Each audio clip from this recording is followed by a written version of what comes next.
In the earliest of days, mankind was new to the world. We, as a species, had very limited understanding of the world we call home. We scavenged, lived in caves, and were as much prey as we were predator. We ate leaves and berries and raw meat when it could be found. That all changed when lightning struck the ground and man first discovered fire. While a powerful tool, it took this proto-humanity time to learn to create fire through flint sparks, spinning sticks into smoldering coals, or even focusing sunlight through clear ice. Once mankind had learned to cultivate and generate fire, humanity was changed forever. The Force has been the fabric and blueprint of the universe for all of time.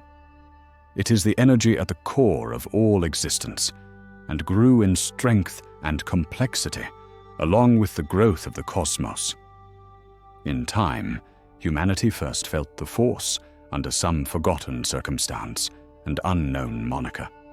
Knowing of the Force was only the first step, and just like fire, life had to learn to harness and cultivate the Force in themselves and the world around them. The taming of fire and the cultivation of the Force are synonymous. They are both inspired revelations, not freak accidents. The Force willed early humans to tame the flame, and the Force revealed itself to humans when the time was correct. These two hold one other powerful similarity. Both require a very particular set of circumstances to be successful. For fire, there is a need of oxygen, a spark or ember, and proper fuel. If any one of those pieces are missing, no amount of effort will produce a flame. It is a dynamic balance. The Force exists in this same dynamic balance, called the ashla. The ashla is the balance needed to maintain life. From a macrocosmic perspective, even as durable as life can be, there are truly very narrow margins for change before life ceases to exist. The makeup of the universe itself is specific in ways far beyond mere chance. The gravity of the sun holding the planets in their orbits, the atmosphere of Earth protecting all earthen life from massive amounts of solar and cosmic radiation, even our improbably large moon, and the effects it has on maintaining our orbit and controlling the tidal forces of the oceans. These are but a small few pieces of a much larger equilibrium needed to maintain life as we know it. Many people fall to the surface, understanding of the mythos surrounding the Force, as well as the nature of humans to compare things to their opposite. They see mention of the dark side of the Force and feel there must, by default, be a light side as well. However, that is not the truth. The Force is a collection of opposing forces, expressed best in the Taoist imagery of the yin-yang. However, this image is often misinterpreted as it is seen in static presentation. The yin-yang is an expression of harmonious balance, which is the light of the Force. It is the balance needed to maintain a flame, to maintain all life. This balanced whole is the ashla. However, there is the expression of the dark side, more properly known as the bogan. This is, put in simple terms, the corruption of the harmonious balance.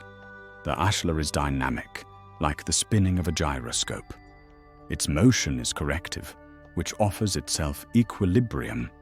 However, that balance can be shifted or tipped, causing the gyroscope turmoil as it attempts to correct itself. This is the corruption that is the bogan. When we look at the Force from this grand perspective, it is easy to ask, what does that matter to a single person? We must remember that each of us is the finite manifestation of the infinite all, the Force taken form. As such, within each of us resides the same balance needed for life.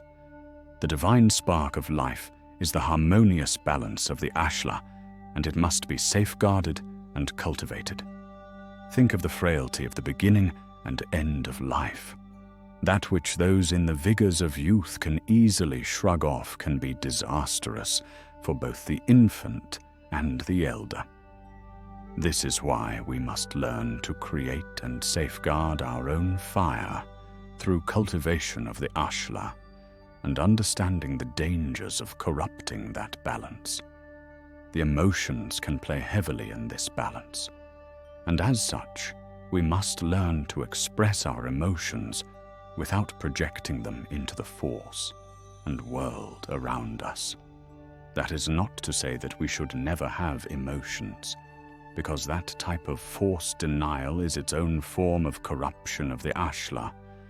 Instead, we must train ourselves to draw upon the ashla as a source of fortification of our own internal balance, so that when we are faced with emotional turmoil, we go to the force as a trusted sanctuary rather than to wield it as a weapon.